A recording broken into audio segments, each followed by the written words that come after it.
এই তালিকা প্রকাশ্যে আসার পর থেকেই একের পর এক তৃণমূল যোগ স্পষ্ট হয়েছে। যেরকম সাগরের তৃণমূলের বুথ সভাপতি, প্রাক্তন বুথ সভাপতির নাম রয়েছে এই দাগী শিক্ষক শিক্ষিকাদের তালিকায়। দাগী তালিকায় নাম রয়েছে গ্রাম পঞ্চায়েতের প্রাক্তন তৃণমূল সদস্যের পুত্রবধূ পম্পা ভূঁইয়ার। তৃণমূল পরিচালিত কৃষি সমবায় সমিতির সভাপতির ছোট ছেলে বড় বৌমার নামও রয়েছে এই তালিকায়। অর্থাৎ সাগরের এই তালিকা আপনাদের সামনে রেখেছি, যেখানে সাগরের তৃণমূল পরিচালিত কৃষি সমবায় সমিতির সভাপতির ছোট ছেলে বড় বৌমাও এই দাগী শিক্ষক শিক্ষিকাদের তালিকায় রয়েছে।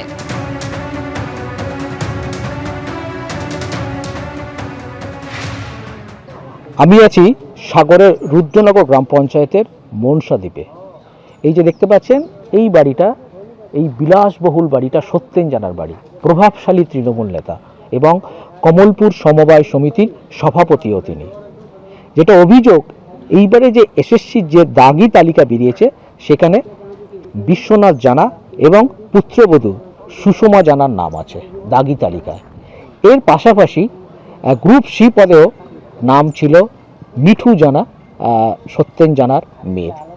প্রশ্ন উঠছে, একই বাড়ি থেকে এতজন দাগী শিক্ষক এবং শিক্ষাকর্মীর নাম প্রকাশ্যে চলে এসেছে। সত্যেন জানা কথা বলতে সরাসরি রাজি হননি। তিনি জানিয়েছেন পর্ষদ এই দোষেই তাদের পরিবারের এতজনের দাগী তালিকায় নাম এসছে এবং বিষয়টা আদালতের বিচারাধীন এবং সুপ্রিম কোর্টের দ্বারস্থ হয়েছে তারা এই ঘটনায়। গৌতম মণ্ডল, এবিপি আনন্দ, দক্ষিণ 24 পরগনা। এসএসসি প্রকাশিত যে দাগীদের তালিকা তার সামনে আসার পরে তোলপাড় পড়ে গেছে। একের পর এক তৃণমূলের নেতা নেত্রী, তাদের ঘনিষ্ঠদের নাম সামনে এসেছে। সাগরের যেখানে ধবলাহাটের তৃণমূলের প্রাক্তন বুথ সভাপতি বিভাস মণ্ডলের নাম এবার প্রকাশ্যে। দাগী তালিকায় রামকরচর গ্রাম পঞ্চায়েতের প্রাক্তন তৃণমূল সদস্যের পুত্রবধূর নাম রয়েছে। দাগী তালিকায় নাম রয়েছে তৃণমূল পরিচালিত কমলপুর কৃষি সমবায় সমিতির সভাপতির ছোট ছেলে এবং বড় বৌমার নাম। সুপ্রিম কোর্ট কিন্তু আমাদের এই অথরিটি দেয়নি, আমাদের দিয়েছিল যে এরা ওএমআর ইস্যু। কিন্তু সরকার তারপর আমরা কিছু 2-1 বছর চাকরি করার পর যখন প্যানেল থেকে বাদ দিল, তারপর দেখলাম ঠিক 6 মাস তখনও দেয়নি। কিন্তু ওই রিসেন্ট যেটা পরীক্ষার দেওয়ার 7 দিন আগে আমাদের টেন্ডেড বলে এসএসসি আমাদের বলল, কিন্তু এখনও গ্রহণযোগ্যতা তা নিয়ে আমাদের প্রশ্ন আছে। আপনি কি টাকা পয়সা দিয়েছিলেন কাউকে? না, সেরকম কোনো আমার জানা নেই এখনো পর্যন্ত।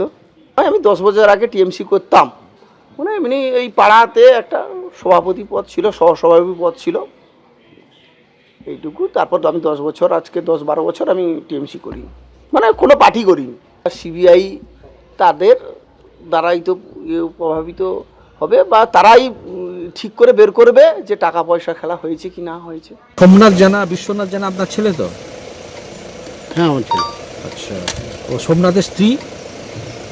কি নাম তার? তার নাম সুষমা। সুষমা। আর আপনার মেয়ের নাম? মেয়ের নাম মিঠু। উনিও শিক্ষকতা করতেন, তাই তো? Group C. এই যে চলে গেল, কি বলবে এটা আপনি?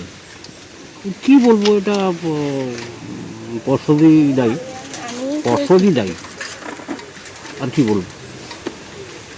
টাকা পয়সা দিয়েছিলেন কাউকে? কাউকে দিই। তাহলে টেন্টেড নাম এলো কেন? নাম এলো কেন সেটাই তো প্রশ্ন। সেটা তো সুপ্রিম কোর্ট হয়েছে, সব বিচার বিভাগ তদন্ত হয়েছে, আসে যদি কী করা হয়। আপনি এখানকার সদস্য ছিলেন, পঞ্চায়েত সদস্য? কমলপুর সমবায় সমিতির সদস্য আছে।